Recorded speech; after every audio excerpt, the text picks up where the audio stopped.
A warm audience. I define that as someone who's engaged with your page, but haven't yet taken the next step to visit your website, and you don't yet have their contact details. Today, I'm going to show you various options of how you can create warm audiences and why they're so important.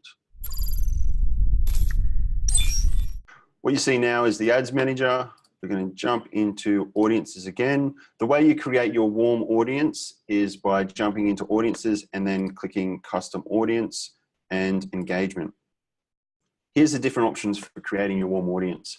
Now remember, after you've done this, you might want to create a saved audience and select all of these custom audiences and name that saved audience warm audience, and also exclude the hot audience, which we're going to jump into the next video. Hot audience being people who've visited your website, or you already have their contact details and you've created a custom audience of those contact details.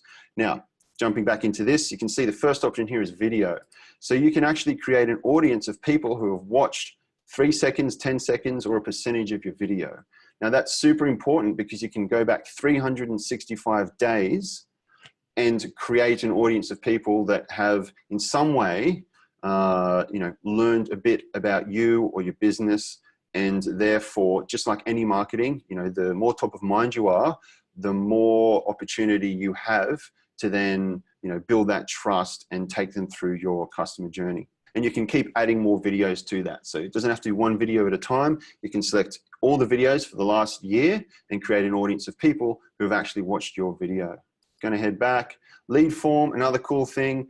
For those who don't know, the lead form is basically a campaign objective that you can select. And when people hit learn more, get quote, whatever your call to action is, a form pops up within Facebook and pre-populates with their contact details, stuff that they've already given Facebook. They hit submit, you get their contact details, and then, on follows your automation or your, follow-up. So if they don't give you your details, you can create an audience of these people because it's very important. They've expressed an interest, but for some reason, maybe skeptical, maybe you haven't earned enough of their trust yet. Maybe they might be skeptical of giving their contact details via Facebook.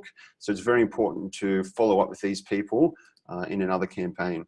We're going to jump into now the Facebook page. So you also want to create a custom audience of people who have visited your page, anyone who has engaged with any post or ad.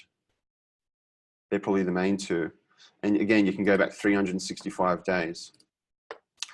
As well, if you have an Instagram profile, we have a client who recently got started with this. They spent most of their time and money and effort in Instagram.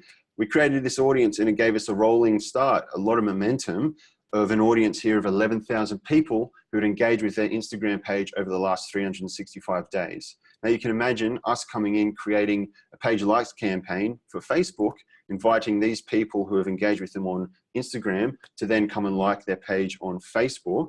We started building both channels quite quickly. So that's a really cool thing to do if you have an Instagram page.